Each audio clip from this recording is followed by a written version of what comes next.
بخاری سماعت کر رہے ہیں اور بخاری شریف سے آج ہماری حدیث نمبر جو ہے وہ 135 ہے۔ الحمدللہ اللہ کے فضل اس کی توفیق سے ہم نے بخاری شریف سے 3 ابواب جو ہیں وہ مکمل کر لیے ہیں۔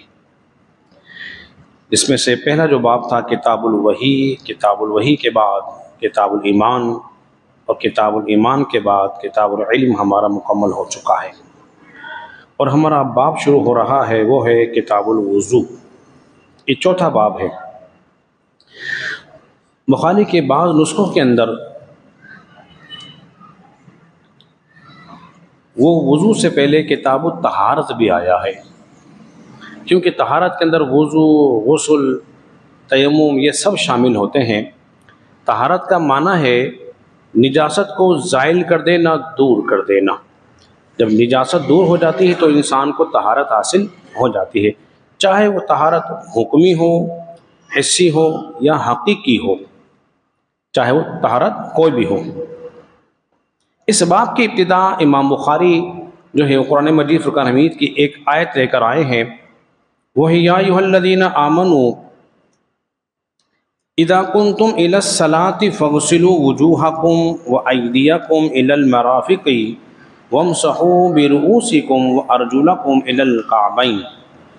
اور جب تم نماز پڑھنے کے لیے کھڑے ہو، قیام کرو، تو اس سے پہلے تم اپنے چہرے کو دھو لو، پھر اپنے دونوں ہاتھوں کو کونیوں سمیت دھو لو، سر کا مسح کر لو اور دونوں پہنوں کو ٹخنوں سمیت دھو لو۔ یہ سورہ مائدہ ہے، اس کی آیت نمبر جو ہے وہ 6 ہے۔ اس سے وضو کے 4 فرض ہمیں معلوم ہوئے ہیں۔ پہلا فرض کیا ہے؟ چہرے کا دھونا، یاد رکھ لیجئے، اگر میرے ساتھ دہرا لیں گے تو اچھا ہو جائے گا، آپ کو یاد ہو جائے گا۔ وضو کا پہلا فرض کیا ہے؟ چہرے کا دھونا۔ دوسرا فرض کون سا ہے؟ دونوں ہاتھوں کو کونیوں سمیت دھونا۔ تیسرا فرض ہے چوتھائی سر کا مسح کرنا، اور چوتھا فرض ہے دونوں پیروں کو ٹخنوں سمیت دھونا۔ یہ وضو کو ہو گئے 4 فرض۔ لیکن قرآن میں تو کہا ہے کہ پہلے تم چہرے کو دھو، پھر ہاتھ کیوں دھوتے ہو؟ سوال یہ پیدا ہوا۔ علماء نے بڑا نفیس اس کا جواب ارشاد فرمایا ہے۔ فرماتے ہیں کہ پانی کو پاک کرنے کے لیے یا سمجھنے کے لیے پاک ہے کیا ناپاک ہے، پانی کے تینوں صاف ہوتے ہیں، اس کا رنگ، بو اور ذائقہ۔ کتنے صاف ہوتے ہیں؟ 3۔ اس کا رنگ، جب ہم نے ہاتھ پہ پانی لیا تو اس کا رنگ ہمیں معلوم ہو جائے گا، اس پہ پانی کا رنگ کیسا ہے۔ دوسرا، جب ہم نے کلی کی تو اس کا ذائقہ معلوم ہو جائے گا، کیونکہ ذائقہ ٹیسٹ جو ہے وہ زبان بتاتی ہے۔ جب ہم نے ناک میں پانی ڈالا تو وہ ہمیں اس کی بدبو یا خوشبو اس کو ہمیں معلوم ہو جائے گی۔ جب 3 مراحل سے گزر جائے گا تو اس کے بعد پہلا فرض ادا ہوگا، وہ ہے چہرے کا دھونا۔ ایک کان کی لو سے لے کے دوسرے کان کی لو، سر کی پیشانی سے لے کر تھوڑی تک کا حصہ جو ہے یہ چہرہ کہلاتا ہے۔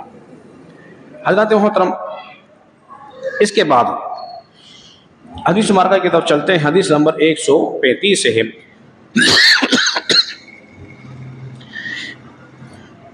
حضرت ابو ہریرہ رضی اللہ عنہ کہتے ہیں کہ رسول اللہ صلی اللہ علیہ وسلم نے ارشاد فرمایا، جس شخص نے وضو توڑ دیا یا ٹوٹ گیا، اس کی نماز قبول نہیں ہوگی جب تک کہ وہ دوبارہ وضو نہ کر لے۔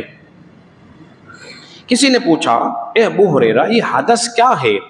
تو آپ نے فرمایا، بغیر آواز کے ہوا کا خارج ہونا یا آواز کے ساتھ ہوا کا خارج ہونا، یہ حدث کہلاتا ہے، یعنی کہ ناقص وضو کہلاتا ہے۔ حضرات محترم، اب حضرات توجہ کر لیں اس حدیث کی طرف۔ ابو ہریرہ نے 2 اسباب بیان کیے ہیں وضو کے ناقص ہونے کے۔ وہ ہے ری کا خارج ہونا، چاہے وہ آواز کے ساتھ ہو یا بغیر آواز کے ہو۔ لیکن اس کے علاوہ اور بھی تو اسباب ہیں نا وضو کے ٹوٹنے کے، جو ہم نے آئندہ درسوں میں، پچھلے گزشتہ درسوں میں آپ کے سامنے بیان کر چکے ہیں۔ پخانے یا پیشاب کے مقام سے کسی بھی چیز کا خارج ہونا یہ ناقص وضو ہے، وضو کو توڑ دیتا ہے، کوئی بھی چیز خارج ہو جائے۔ اسی طرح خون کا بہنا، ٹیک لگا کے سو جانا، آ جانا، بے ہوش ہو جانا، یہ سارے اسباب کیا ہیں؟ وضو کو توڑ دیتے ہیں۔ حضرات محترم، اب بغیر وضو کے نہ کوئی نماز ادا کر سکتا ہے، نہ ہی سجدہ شکر ادا کر سکتا ہے، نہ ہی سجدہ تلاوت اگر کسی نے جان بوجھ کے سجدہ تلاوت بھی کیا بغیر وضو کے تو اس نے نماز کے ساتھ کھیل کیا، علماء کرام فرماتے ہیں کہ ایسا شخص جو ہے وہ کفر کا مرتکب ہوگا۔ اب انسان نماز پڑھ رہا ہے اور دوران نماز اس کا وضو ٹوٹ جائے، آخری بات عرض کر رہا ہوں، اگرچہ ایسا بہت کم ہمیں اس کا مشاہدہ ہوتا ہے کہ کسی شخص کا وضو ٹوٹ گیا ہو، اس کو یہ صورتحال لاحق ہو گئی ہو۔ اگر کسی جماعت ہو رہی ہے، کسی شخص کا وضو ٹوٹ گیا تو اب کیا کرے؟ نماز مکمل کرے یا چھوڑ کے چلا جائے؟ تو اس کو چاہیے کہ اپنے ناک پر رومال یا ہاتھ رکھ لے تاکہ لوگوں کو یہ ظاہر ہو اس کی نکسیر پھوٹ گئی ہے، اور نکسیر کے پھوٹنے سے وضو بولیے ٹوٹ جاتا ہے کیوں خون بہہ رہا ہے۔ پھر وہ دائیں اور بائیں دیکھ لے کہ کس صف میں سے کہاں راستہ جلدی نکلنے کا ہے تو وہاں سے وہ گزر سکتا ہے۔ اب گزرنے میں کوئی حرج نہیں ہے، نہ گناہ گار بھی نہیں ہوگا، اور لوگوں کو بھی چاہیے کہ گزرنے والے شخص کو جگہ دے دے تاکہ وہ آسانی سے وضو خانے تک جائیں، وضو کر کے نماز کے لیے دوبارہ وہیں سے شروع کرے جہاں سے اس نے نماز کو بولیے چھوڑا تھا۔ میں مثال دے دیتا ہوں، فرض کر لیجئے کسی کا وضو دوسری رکعت کے اندر ٹوٹا تھا اور وہ فوراً ہی گیا نماز کو چیرتا ہوا، اس نے وضو کر کے دوبارہ آ گیا تو وہیں سے شروع کرے گا جہاں سے اس نے نماز کو بولیے ختم کیا تھا، دوبارہ سے نہیں پڑھے گا۔ لیکن اگر اس نے کوئی ایسا کام کیا جیسے بات چیت کرنے کھڑا ہو گیا، موبائل چیک کر رہا ہے یا کوئی اور دوسرے کام میں مشغول ہو گیا تو اب وہ وہاں سے نماز نہیں پڑھے گا جہاں سے اس کی ٹوٹی تھی، اب پھر سے دوبارہ سے نماز پڑھے گا۔ اللہ رب العزت کے بارے میں دعا کریں، خالق کائنات ہم سب کو ان تمام مسائل